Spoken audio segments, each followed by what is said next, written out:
What's going on, people? A bit of an update. I have made, well, hold on. I have made the PCB.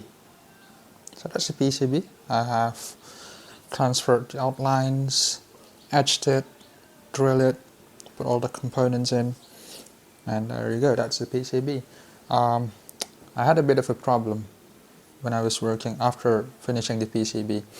The ESP32 tends to crash every 2 to 5 minutes every time I put it on into the PCB. And turns out, I think the culprit was the buck converter. So I took out the buck converter that was supposed to fit on this PCB, and then I replaced it with another buck converter. That is a bigger buck converter, which is now supposed to work better than the smaller buck converter. So there you go, that's the bigger buck converter right there.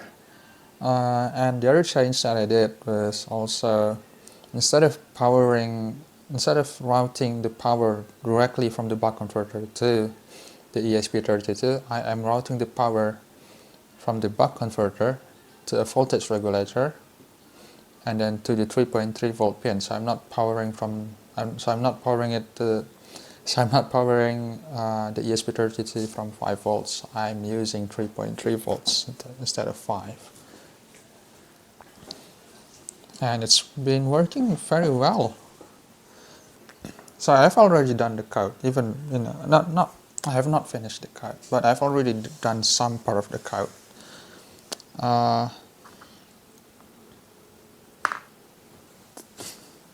So what I've managed to get working is connection to the server and also the trigger, the interrupt trigger. So at the moment I have not implemented any kind of the fingerprint functionality, so there is no fingerprint matching or fingerprint enrolling. I haven't done that. I'm gonna be doing it today.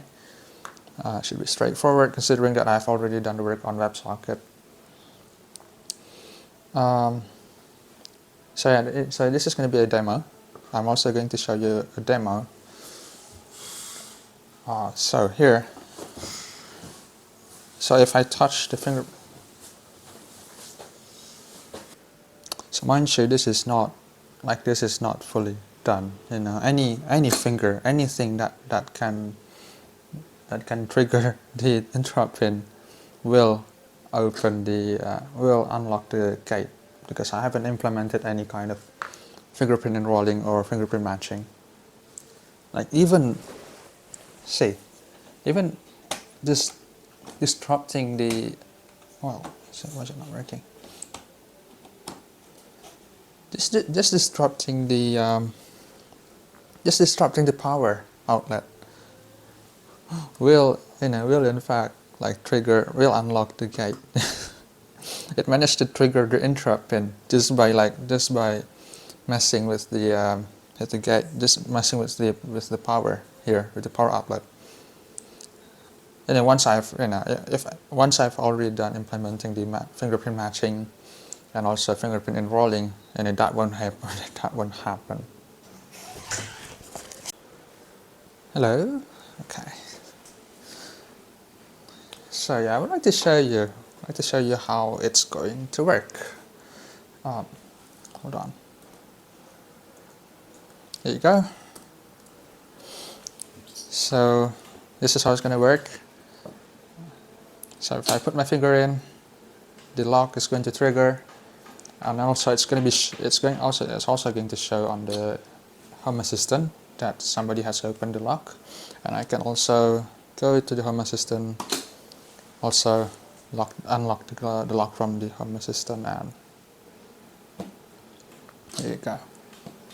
So yeah, it's really cool. It's a simple project. Well, it's not really simple when it was not.